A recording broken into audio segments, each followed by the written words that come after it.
উপস্থিত সম্মানিত মুসল্লি একরাম, মুরব্বী একরাম, আল্লাহ রসুল সাল্লাল্লাহু আলাইহি ওয়াসাল্লাম বুখারীতে একটি হাদিস তিনি বলেছেন, একটি বদদোয়া।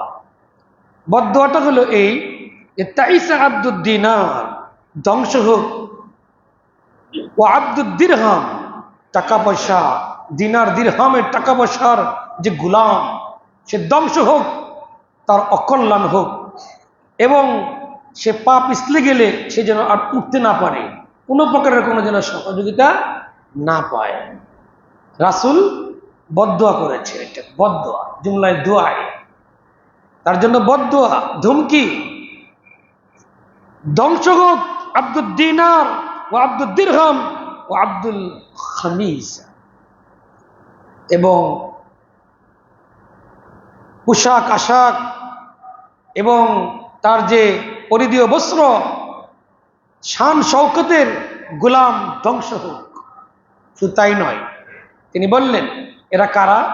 ইন উতিয়া রাদিয়া ওয়া ইল্লাম ইয়াতা সাখাতা, তাদেরকে দিতে পারলেই তারা খুশি, না দিলেই রাগান্বিত, বেজার।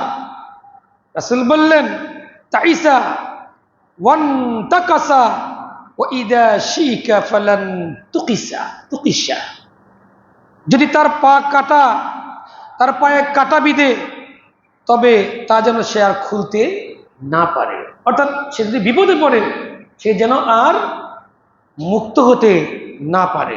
রাসূল এটাকে ধমক দিয়েছেন এবং বদদোয়া করেছেন, টাকার গোলাম, পয়সার গোলাম এবং শান শৌকত অহংকারের গোলাম, তারা ধ্বংস হোক। পৃথিবীতে যারা নাকি টাকা পয়সা গোলামি করেছে, কারণ ধ্বংস হয়ে গেছে। পৃথিবীতে পাওয়ার, ক্ষমতার যে নাকি গোলাম হয়েছে, অহংকার করেছে, ঠিক এমনিভাবে ফেরাউন ধ্বংস হয়ে গেছে। পৃথিবীতে যারাই এরকম অহংকার করে কাপড় পরেছে, কাপড় কেমন কাপড় এরকম পরে অহংকার করেছে, তাদেরকে আল্লাহ রাব্বুল আলামিন ধসিয়ে দিয়েছেন এই জমিনের নিচে। ঠিক এমনিভাবে পরবর্তীতে যারা এসেছে, তাদের মধ্যে যারা এরকম টাকা পয়সার গোলাম হয়ে গেছে, হয় সে ঘুষখোর হয়ে গেছে, সে ঘুষের মধ্যে থেকেই তার জীবনটা চলে গেছে, আর না হয়তো সুদখোর হয়ে গেছে, সুদের মধ্যে থাকতে থাকতেই তার জীবনটা ধ্বংস হয়ে গেছে, আর না সে অবৈধ ইনকামের মধ্যে লিপ্ত হয়েছে, অবৈধ ইনকাম করতে করতেই সে ধ্বংস হয়ে গেছে। সন্তান আদিকে অবৈধ ইনকামের মধ্যে উত্তরাধিকারী সূত্রে রেখে গেছেন, বড় বড় ঘুষের এবং সুদের চাকরিও দিয়ে গেছেন। ভাইয়ের আমার, ওর একটা কাটা বিঁধেছে।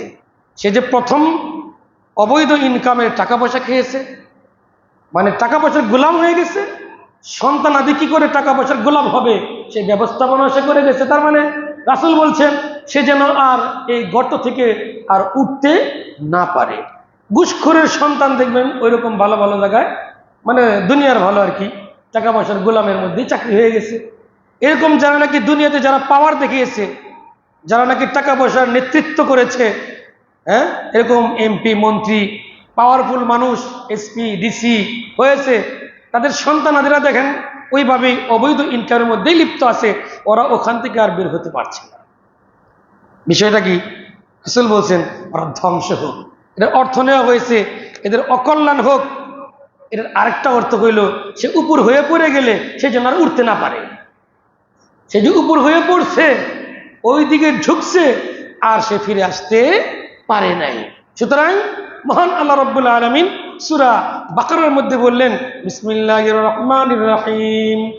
পৃথিবীর সমস্ত মানুষকে আল্লাহ বললেন, ইয়া আইয়ুহান নাস, হে মানব সকল, কুলু মিম্মা ফিল আরদি হালালান তাইয়্যিবা, তোমরা পৃথিবীতে আমি তোমাদের যে খাবার দাবার দিয়েছি, রিজিক দিয়েছি, কুলু, সেখান থেকে তোমরা খাও, যেগুলো হালাল সেগুলো খাও, বৈধ যেগুলো সেগুলো খাও। আবার বললেন, বৈধর মধ্যেও আবার কি আছে? তাইয়্যিবা, পবিত্রটা খাও। হালাল খাও, আবার পবিত্রটা খাও। এখানে দুটো শব্দ ব্যবহার করেছেন, পৃথিবীর সমস্ত মানুষকে আল্লাহ ডাক দিয়ে বলছেন তোমরা বৈধ খাও, হালাল খাও, আবার কি পবিত্র খাও।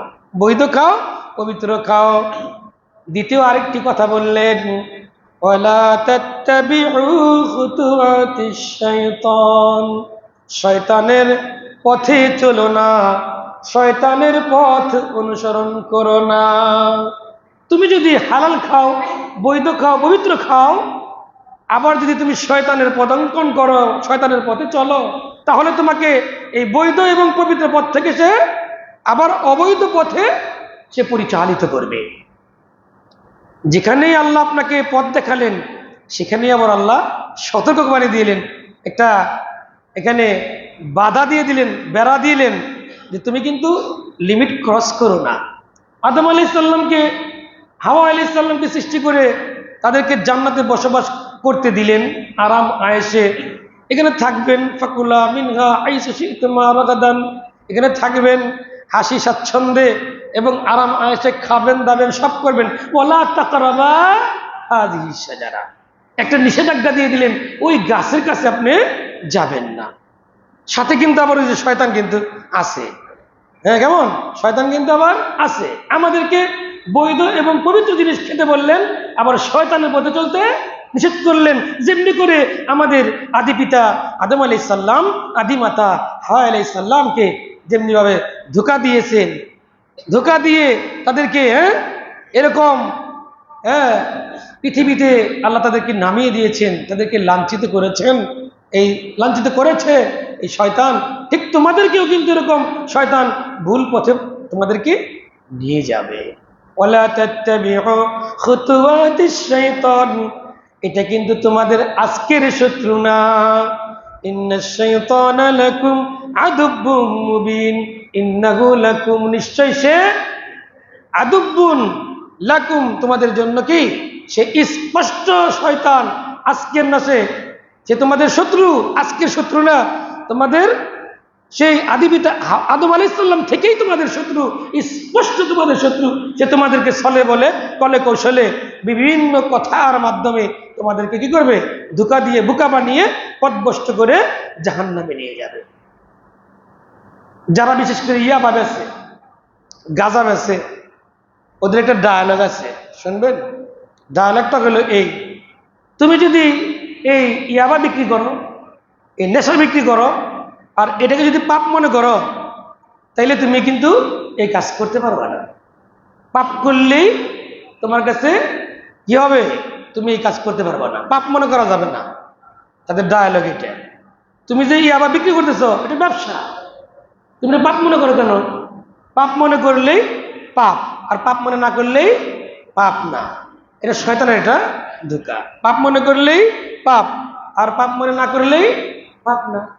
এই ধোঁকা দিয়ে যত মানুষ আছে, পুলিশগণ, এরপরে আরো যারা এরকম সরকারি চাকরিজীবী এই পথে যারা আছে, প্রত্যেকেরই ঘুষখোরের কথা কন।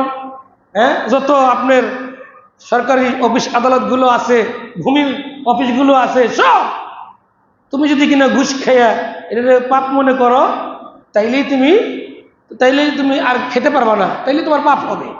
পাপ মনে করলে তুমি আর এটা কিছু করতে পারবে না। পাপ মনে করলে পাপ, না মনে করলেই না, কিছুই না। প্রিয় ভাইয়েরা আমার, এটি শয়তানের অস্ত্র। আপনাকে এই সুন্দর সুন্দর কথা বলে আপনাকে ধোঁকা দেয়, ধোঁকা দিয়ে পাপ মনে করলে তো পাপ, আর খেতে পারবা না। পাপ মনে করো না, তোমার এটা আপনি আপনি আসছে, তোমার খুশি হয়ে দিছে। কি বলে? তোমার খুশি হয়ে দিছে। অন্য মাসে 8,000 নেয়, তুমি 7,000 নিছ। অন্য মাসে 20,000 নেয়, তুমি 10,000 টাকা করে দিছ। এই যে একটা ধোঁকা, এরকম ধোঁকা দিয়ে সে বোকা বানিয়ে দেয়। কে ভাইয়ের আমার, এই শয়তান এভাবেই ধোঁকা দেয়। এমনি ভাবে টাকা পয়সার গোলাম হওয়া যাবে না, ধন দৌলতের গোলাম হওয়া যাবে না, পাওয়ার এবিলিটি অহংকারের গোলাম হওয়া যাবে না।